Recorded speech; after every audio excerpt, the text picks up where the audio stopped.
Hello, everybody. I hope you're doing well and your family's doing well at home right now. Obviously, we're going through some difficult times, and we're going to be doing this teaching remotely for a while. So I decided that we're going to try to change it up a little bit. So we're still going to basically go over the U.S. history part from the early or the late 1700s or 1800s until today. And we're going to start with the Western expansion and go all the way to present day. And we'll go over these different pieces of history so that you get an understanding of the material, but more in a sense of every time era or decade, whatever it may be, has particular things that impacted it, that caused other things to be impacted in the future. You'll be the generation known for one of many things, but the first generation that went through a coronavirus. So how will that impact not only how it impacts the present, but how is that going to impact the future? And in most cases, you're going to see some changes that come about that. In all our lives throughout history, there have been something that impacts us from a society or world culture that has impacted every single generation, whether it was World War II, whether it was the Vietnam War, whether it was the 60s and peace or Vietnam in the 60s, or basically the 80s, which was the good feel era, Reaganomics. Whatever the case may be, you're always going to find out that there's different different things in eras that will impact you and things that you will remember.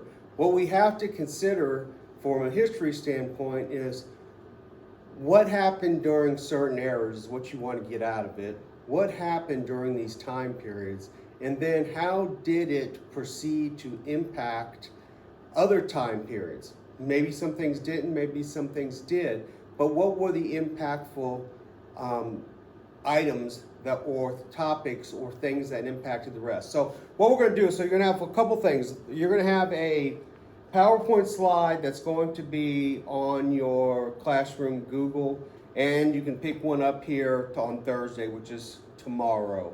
And you will also, what you'll have to do is you have a study guide which you need to fill out. So you can fill out from the past, from the going through the PowerPoint presentation, or you can watch this video and fill it out while we're going through it. Now we're actually on the PowerPoint starting on page 21, and it starts with Western expansion. So we're going to, so just bear with me because I don't have some of the right utensils the tools to make the video the way I wanted it yet. So it'll be a little bit raw. I got to go back and forth and change slides, all that good stuff. So just bear with me and just listen, and we're going to go over basically about 12 pages, 12 or 14 slides. And you just need to fill out the information that is part of it. So the first thing to understand, and the first question that we see is westward expansion. So what was westward expansion? Westward expansion, it was also called manifest destiny. This is the belief that had God-given right and duty to expand across our continent from sea to shining sea. So when Western expansion came about, we felt, Americans at that time felt that it was their right to expand across the continent. It didn't matter if you had Native Americans who were living there. It didn't matter if you wiped out a population of buffalo or other game animals. And it didn't matter what hardships were.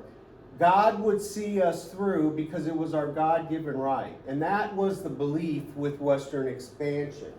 Now, the next slide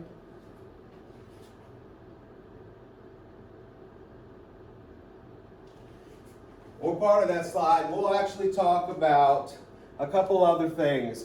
Some things that helped with westward expansion because things had to come into play to help with Western expansion. One was the California Gold Rush of 1849. When anybody sees gold or hears about gold, everyone wants to strike it rich. So after gold was discovered in California, over 40,000 people migrated from east to strike it rich. Now, realistically, most of those people did not strike it rich. Very few people did, but it did give a surge of immigration to that area, which opened up towns and other things. They also have, we call the Great Plains. The Great Plains, I'm sorry. Grassland of central North America extend from the Mississippi River to the Rocky Mountains. And so this is the area that a lot of the settlers would cross.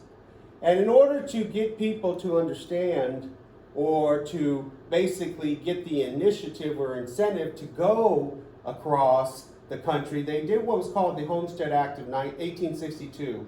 Was a law that provided 160 acres to anyone who was willing to settle land in the West.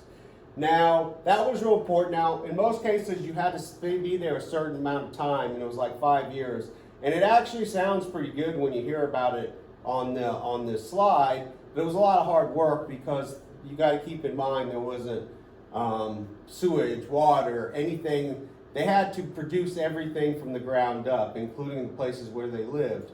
But it did get a lot of people to actually become homesteaders and go after particular land. Now, because of all this and the railroads, which we'll probably talk about later, cattle drives came into effect. As the demand for beef increased, cowboys drove herds of cattle along trails to be shipped to the east by railroad. Once again, one of the biggest things for Western expansion is the railroad system. They helped because we could do things or get to places in days versus weeks or months or whatever the case may be. Famous trails include the Chisholm, Western, and the Good Night Loving cattle drives. So they basically had different names for the cattle drives, but the cattle drives were meant to send food to other parts of the country, and they ended up getting also refrigerated railroad trucks that help support this.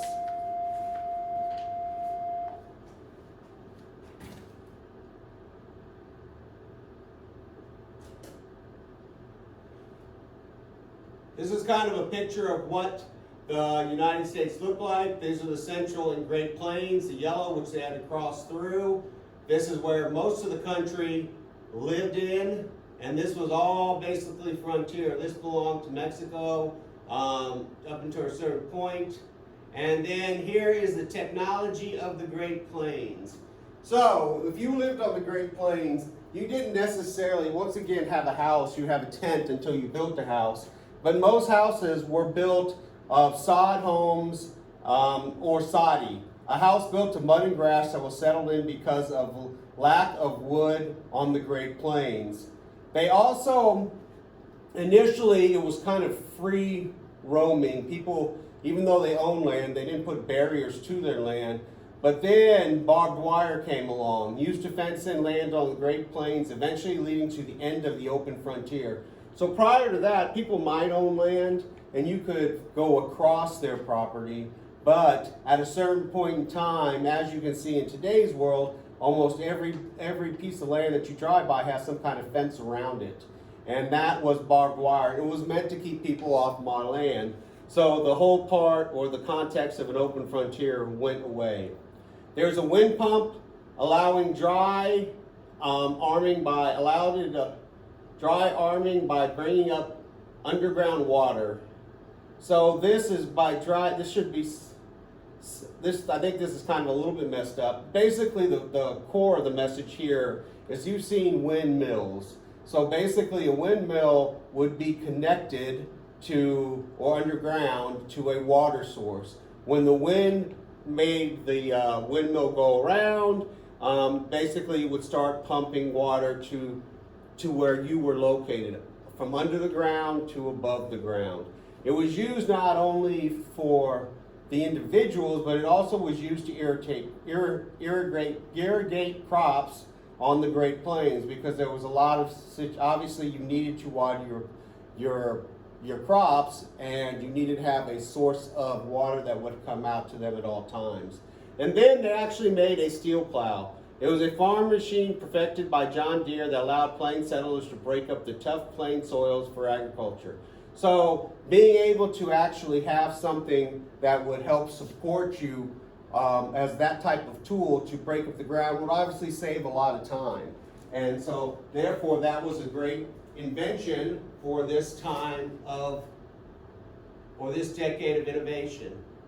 Now, a Native Americans and a way of life. So a Native Americans way of life, and we've talked about this before, but the main source or the main way Native Americans lived was they lived off the buffalo. The Great Plain Indians relied on the buffalo to continue their way of life. When the buffalo killed off, so were the lifestyle of the Plain Indians. And we actually, or the Americans at the time actually knew that. And so that's why during a certain period of time in the 1800s that buffaloes were killed in the millions. And because if we took that away from them, a lot of the Great Plain Indians, they would have to go to the next one, which was reservations. They were forced to encounter a new way of life. When they had the buffalo, they basically had everything they needed. They used every part of the buffalo, and they could rely on that to preserve their lifestyle. But we decided, or the Americans at the time decided, that we will kill off the buffalo and make the Great Plain Indians have to come and change their culture. And so they ended up putting them on reservations. Plots of land given to Native Americans to live on as white settlers moved west. They are managed by Native American tribes under the United States Department of the Interior Bureau of Indian Affairs. There are about 310 American reservations in the United States. Many tribes ignored their relocation orders at first and were forced onto their limited land parcels. Enforcement of the policy required the United States to restrict the movements of various tribes.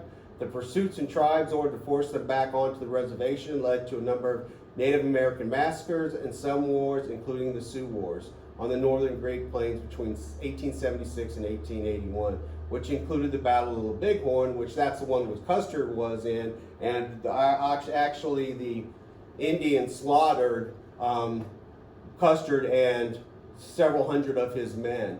The problem with the reservation system was the reservations that the Indians were put on in many cases wasn't allowing them to be self-sufficient. Either the land wasn't good for agriculture, or there was not a lot of hunting or game in order to feed their people. So they were counting on the government to produce or give them food and stuff of that nature. And that didn't work out real well. So the Native American system for the reservations was supposed to be able to give them an option that they could live a normal life. Unfortunately, most of the reservations, like I said, were not pleasant places to be on, and they couldn't rely on themselves. So a lot of Indians were forced, or they felt they were forced, they left it so they could feed themselves, have a better life, whatever the case may be. So it didn't serve its purpose. So then in 1887, there came around the Dawes Act, and the U.S. law that attempted to assimilate Indians by giving them individual plots of land. So on the reservation, was everyone was growing or helping and working together. But then what they did was they decided to give plots of individual plots and separate the reservation so Indians would live on certain plots. So then they would have to be a singular family and not the whole tribe didn't take care of them.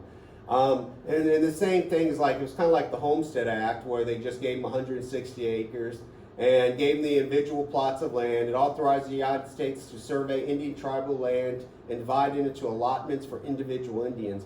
Once again, it was about trying to get rid of the Indian and find the man. They were trying to get rid of the culture of the Indian and get them to live civilized, as they would call it, and be more like American citizens. They wanted them to change their life. It would not appear that if we, with Manifest Destiny, could continue to grow, if we had to continue to fight Indians. And so this was the way we thought was the best way to get rid of Indians. They had several massacres. Battle of Wounded Knee was one. U.S. soldiers massacred 3 unarmed Native Americans in 1890. This ended the Indian Wars. So the Indian Wars ended around 1890, but this was just another situation where we had a massacre. The next part is about Little House on the Prairie. You might have heard of the TV show. This was this Laurel Ingalls actually wrote it and basically talked about what it was like to grow up on the prairie.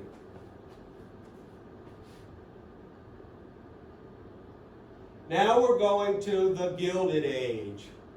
Now the Gilded Age in the United States was a period following the Civil War, roughly from the end of Reconstruction in 1877. So Reconstruction is basically just talking about how do we get, after a Civil War, most of the country was destroyed, at least the South. And so how do we Reconstruction was talking about how we put things back together, how we get to normal society again.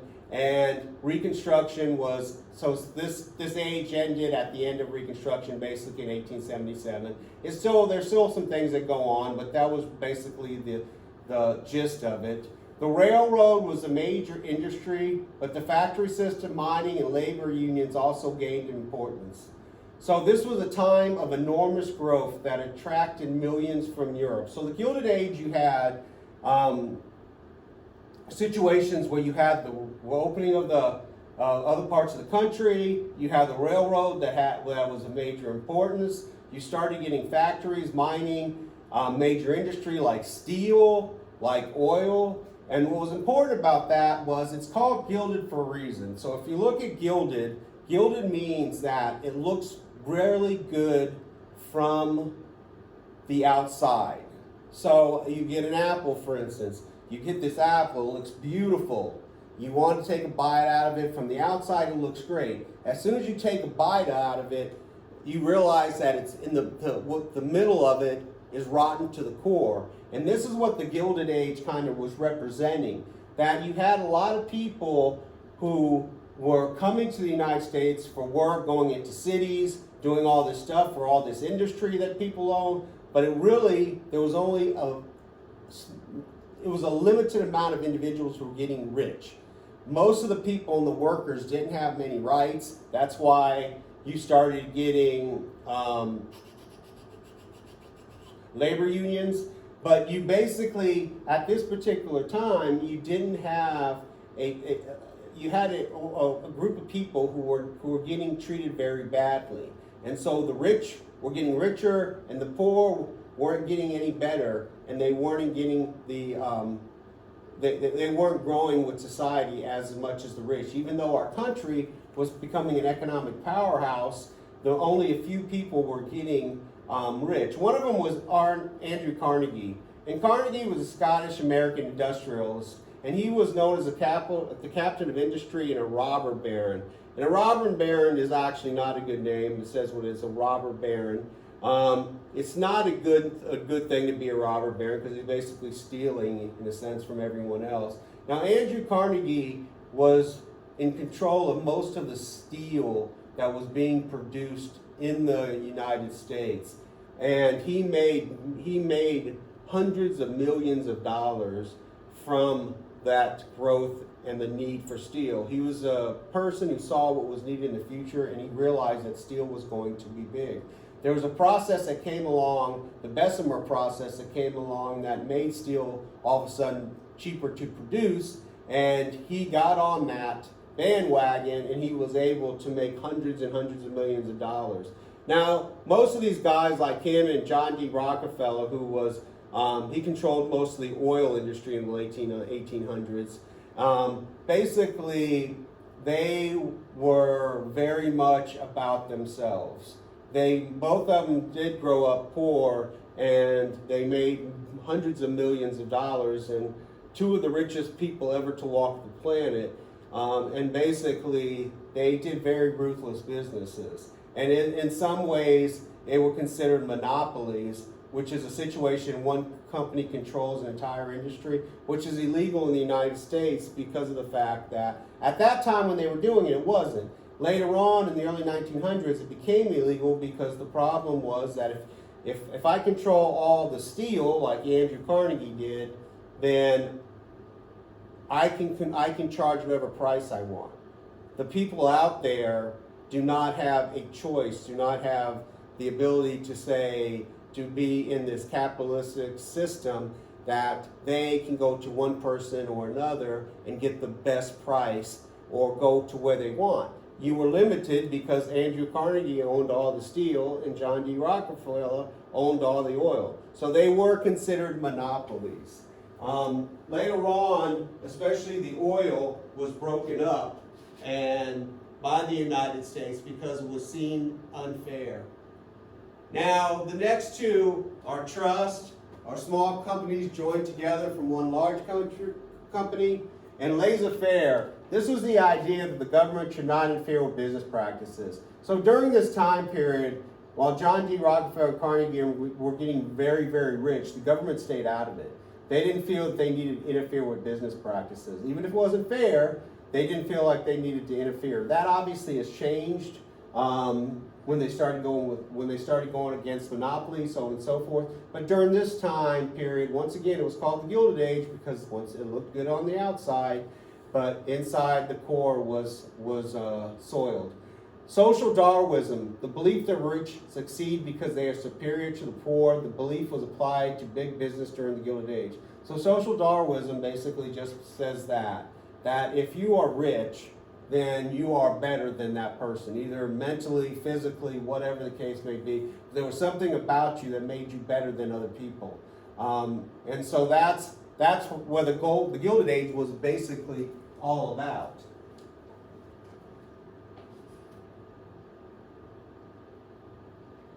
Now, this is called the Sherman Antitrust Act.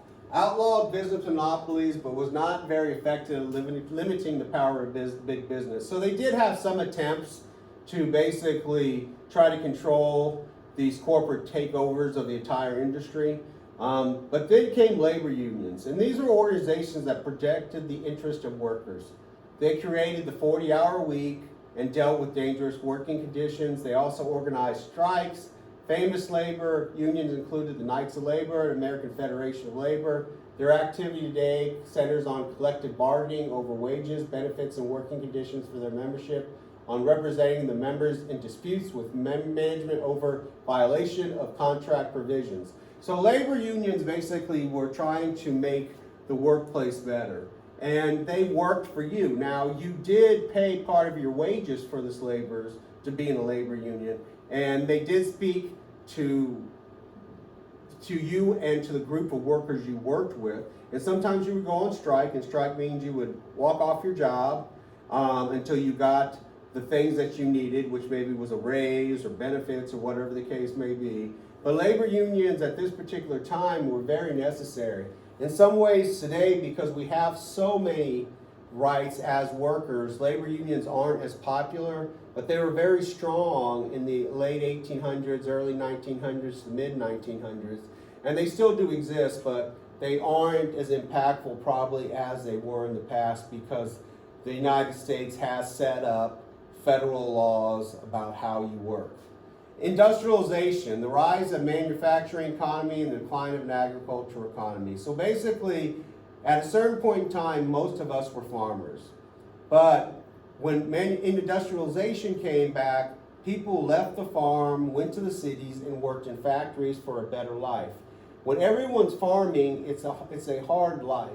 You might have a surplus, you might have extra crops to sell, but if everyone's farming, then you're really basically, in most cases, just farming to feed your family, not really going above and beyond, because farming's a hard job. And so when industrialization happened and people were able to go to cities, they saw the ability to basically improve their livelihood. Now, the Bessemer process was what I was talking about earlier with Carnegie. It was the first inexpensive industrial process for the mass production of steel from molten iron prior to the open hearth furnace. The process is named after its inventor, Henry Bessemer. And so the Bessemer process basically made it where steel was affordable. In the past, it was very, very expensive to produce anything with steel, so many railroads, bridges, stuff like that were made of wood, and many houses and things of that nature. As we started growing, we needed stuff that would have more permanence, especially like bridges and such. And when the Bessemer process came around, then all of a sudden steel was effective and you could afford to actually use it to build on. Well, Carnegie caught on to this real quick, and that's how he was able to be the most powerful steel magnet that there ever was. Urbanization, the large growth of cities. With urbanization came large range of urban problems, include sanitation, transportation, and crowding living conditions. So all these people come to the city through urbanization, and unfortunately, maybe there's not enough housing.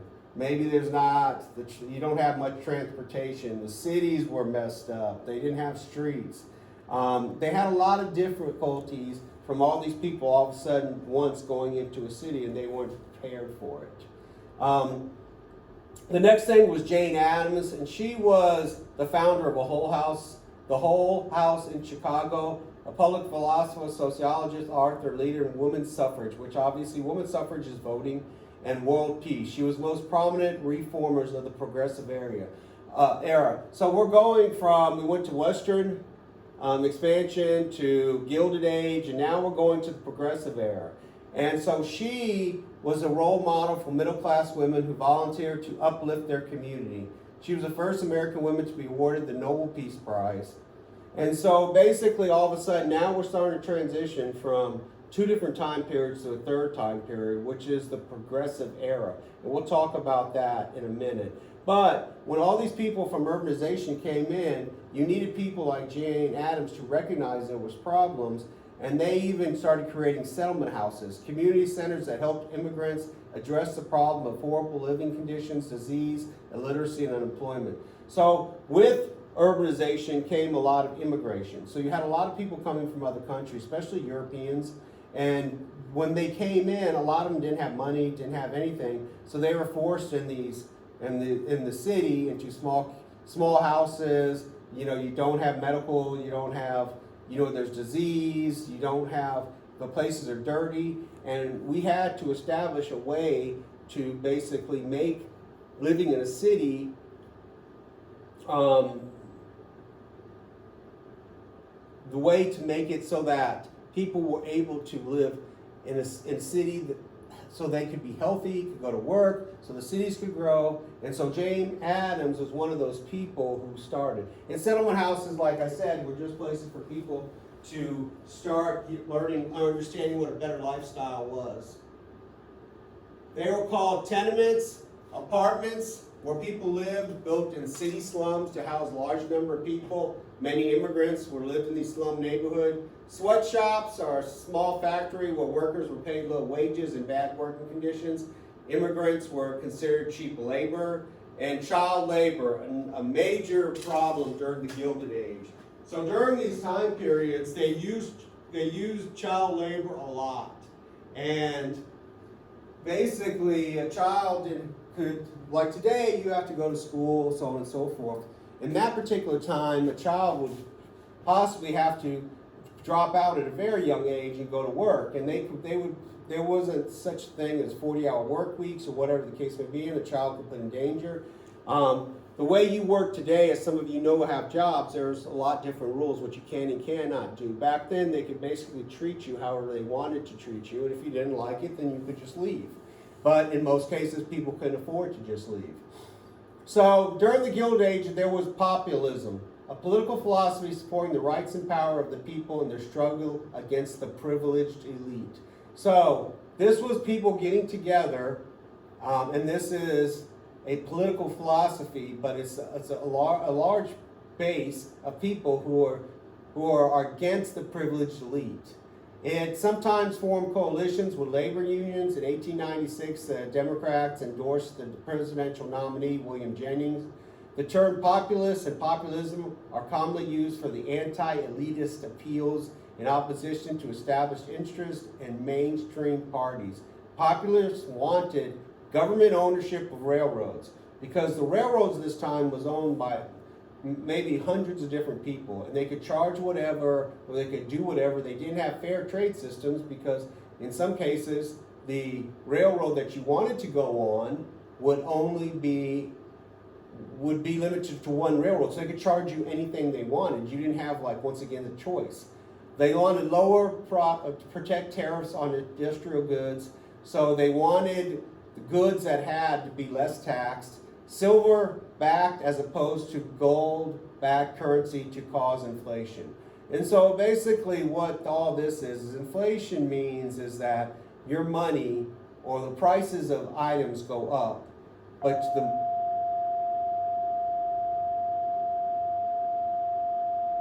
the value of the dollar or goes down. So basically inflation is, if I'm paying $2 for milk today, and it's $2 that I'm paying, and next week I'm paying $4. And my dollars, the money that I have is not worth much because the products of goods are going up. Now they're trying to say that going to a silver-backed based economy against a gold-backed based economy would be better because we had more silver. Gold both of them are limited resources, but having a gold-backed currency means that for every dollar that you had out there, you had to have that much money in gold. With silver, which was more readily available, this would possibly stop some parts of inflation. We actually, at this point in time, we're neither silver-based or gold-based currency in the world at this particular time, but that's how it used to be run. Higher voter turnouts, the Gilded Age was marked by high voter turnouts. There was political machines, and that's what they talk about here, is a corrupt organization that controlled political parties and cities. A boss led the machine and attempted to grab more votes for their party. So basically, all this is talking about here is that they would have organizations like in New York City where one person or group of people would control the political party, the political seats in that area, make all the decisions. And obviously when one group is making decisions that are working together, it's only based upon the needs of those individuals, and other people are basically left out. So now we're going to go to the next slide.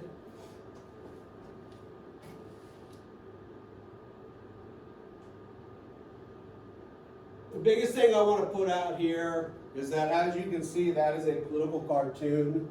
And political cartoons were basically used to raise awareness of political corruption. And so here's a political cartoon here. You still have them, but during that time when most of the way to communicate was through newspaper, you would have political cartoons that would help represent what was happening bad, and you could read into this. Obviously, the lions are eating people. This would probably be a political party or someone just tearing up people, and it has some kind of reference point to them, but you have to kind of search it. Some are easy to figure out, some are a little bit more difficult.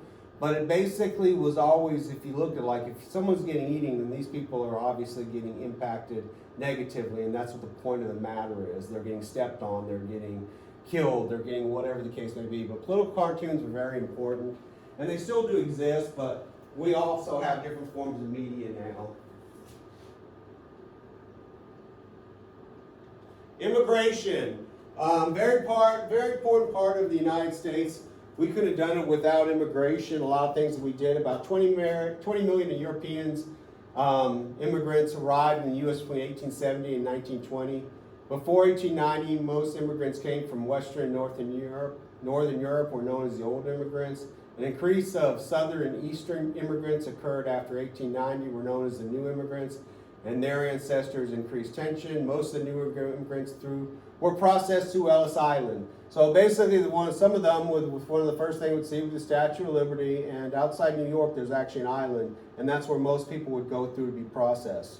They also have 300,000 Chinese immigrants arrived between 1551 and 1883.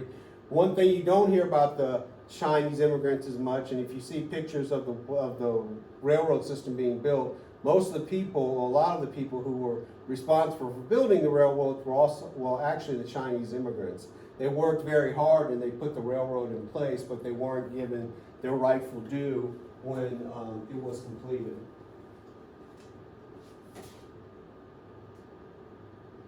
Now we're at the Progressive Era. So the Progressive Era basically basically talks about a general political philosophy advocating or favoring gradual social, political, and economic reform. Protect social welfare, create economic reform, political reform of government. Remember when we've talked about progressive, if you just take the IVISM out, progress, this means to get better. So the progressive was understanding that the way we had things were not working.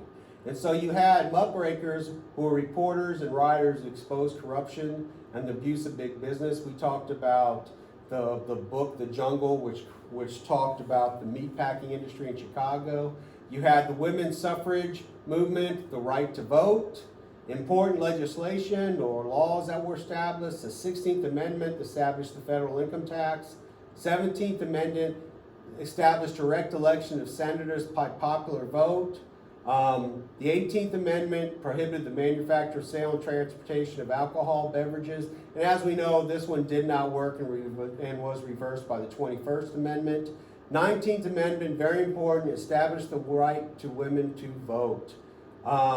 We don't need to go really over initiative and recalls, but initiative basically was produced by when citizens proposed a law to be placed on a ballot. So basically, if you wanted some type of law, you wanted 20 miles an hour in front of a school, be it a law, you could put an initiative to get that done. A recall is a procedure by which a public official may be removed from office by popular vote. So if you have a recall, maybe your government, your governor of the state or senator, and you think they're doing a bad job, then you can get so many signatures, recall them, and try to get them out of office. Now, that's kind of similar to the impeachment that happened with Trump, but it's a different, it's very similar if you understand that. Now, there's certain protocols. A recall protocol would be done differently, whereas an impeachment would be done another way. And so just, you have the ability, no matter what office there is, that the country has a checks and balance system where you can take people out of office. Now, in some cases, it works. In some cases, it doesn't. If it doesn't work, doesn't mean that that person should be left in office or shouldn't be left in office. It's the opinion of the people. So there's always recalls going on. Impeachment, there's only been like 3 or 4 presidents who've ever faced impeachment, but that's just kind of similar to what happens. We also talked about prohibition. We understand that prohibition was a national ban on the sale, manufacturing, and transportation of alcohol. And the one thing that we knew, that it was basically did not work. People still drank, and they drank, probably some of them drank who wouldn't have, because at that particular time, it seemed more enticing because it was illegal. And we were going through the Roaring '20s, which was a type of independence that the country was finding and people were finding. So all of a sudden, so prohibition did not work, and all it did in a lot of ways was made a lot of corrupt organizations like the mafia, stuff of that nature, make a whole lot of money on the sale of or distribution of illegal alcohol.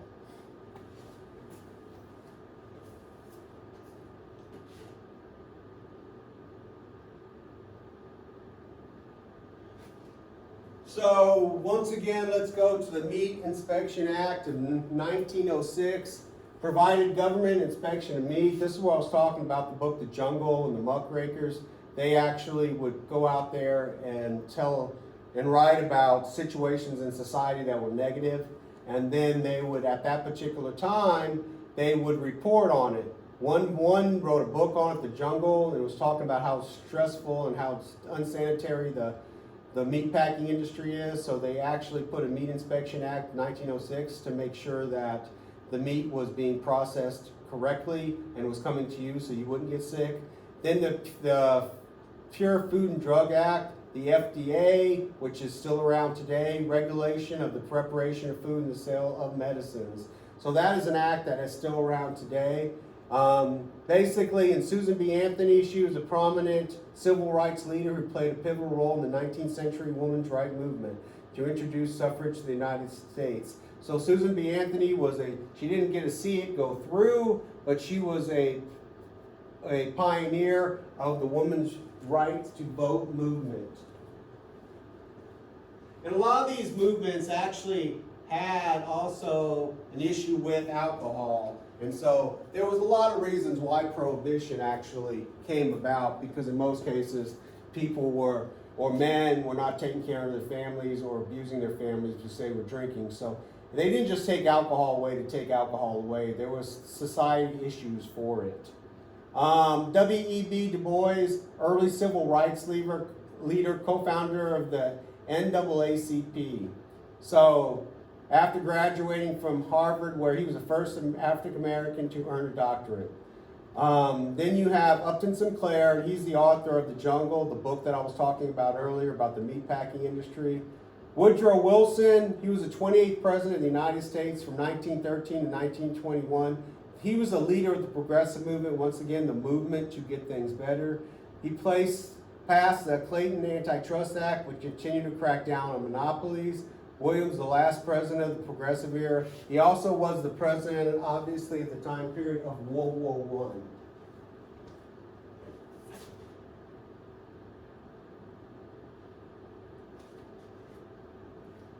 U.S. imperialism. So basically, imperialism is the process of a stronger nation controlling a weaker nation through political, economic, or military means. A lot of times it would be military. American imperialism is a term referring to the economic, military, and cultural influence of the United States on other countries. The concept of American empire was first popularized during the President J.K. Polk, who led the United States into the Mexican-American War. And basically with the Mexican-American War in 1846, we took control of Texas, California, and several other countries. So we actually became imperialists at that time. We still, in a sense, are, because we do have Puerto Rico and other countries, which we'll talk about later. But basically, imperialism is a way to get control of other lands and properties. A couple of the expansionism things was Alaska was purchased in 1867 from Russia, and Hawaii was purchased in 1898, and it was annexed in 1898 to the United States.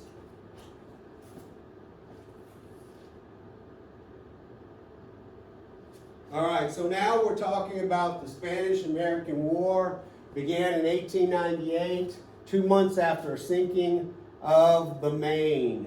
So basically, we didn't have good relationships with Spain, and in Cuba we had a boat that was there. It was a battleship or destroyer, and it was called the Maine. Under mysterious reasons, it sank, and so basically that started a war against the Spanish that we basically won in a very short time period. And we actually established, like, Puerto Rico became ours, Guam became ours, other territories became ours. Causes of the Spanish-American War: Spain's military abused power and mistreated Cubans. Yellow journalism, news that exaggerated the truth in order to get a reaction, so kind of like fake news today. The Dillon letter, intercepted from a Spanish ambassador criticizing the United States President McKinley. USS Maine. The Maine is a warship that blew up in Havana Harbor off the coast of Cuba. The Spanish was blamed and war was declared. So you had a lot of different things going around. You had some fake journalism. You did have some issues with cruelty. And then obviously the last thing that happened was the Maine was blown up. And we didn't know, actually we never know who actually did it, but that we declared war at that particular time. Results of the Spanish-American War: Spain lost most of its empire. The Platt Amendment in 1901 allowed the U.S. to control Cuba. So we controlled Cuba for a long time. We don't at this particular point. The U.S. acquired territories of Philippines, Guam, and Puerto Rico. And so some of these areas right now, like Guam and Puerto Rico, they are still territories of us. And the U.S. has increased its strength as a world power.